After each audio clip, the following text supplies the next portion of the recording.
Good morning. I will shortly be seeing His Majesty the King to offer my resignation as Prime Minister. To the country, I would like to say first and foremost, I am sorry.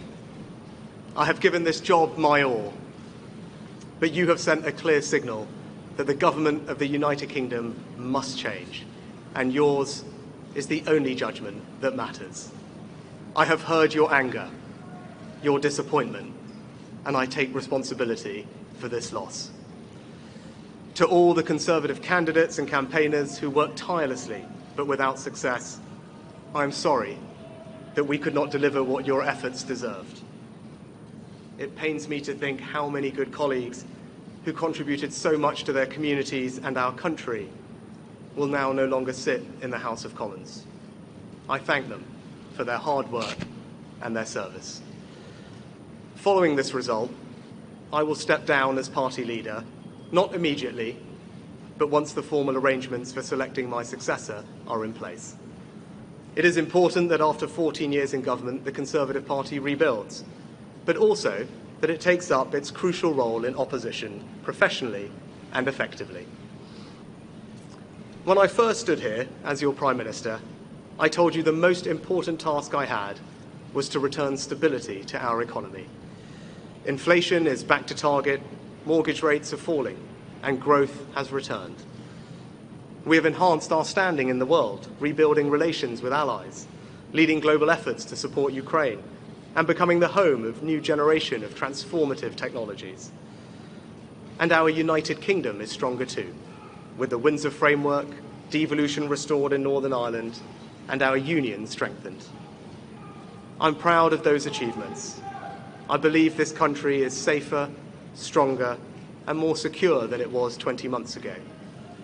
And it is more prosperous, fairer, and resilient than it was in 2010. Whilst he has been my political opponent, Sir Keir Starmer will shortly become our Prime Minister.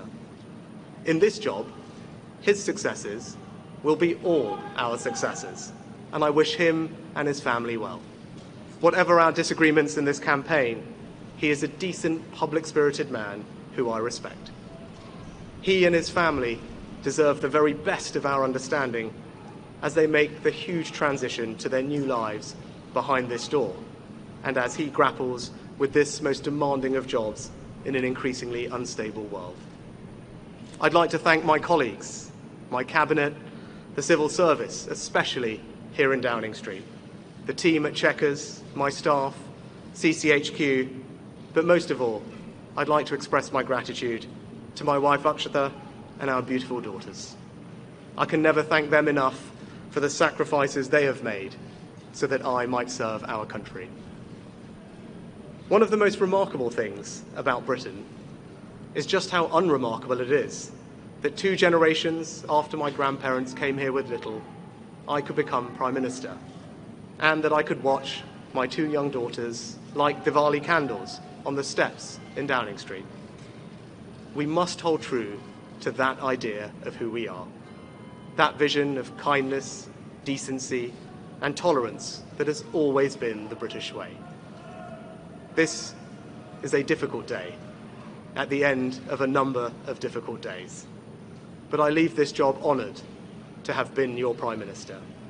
This is the best country in the world, and it is thanks entirely to you, the British people, the true source of all our achievements, our strengths, and our greatness. Thank you.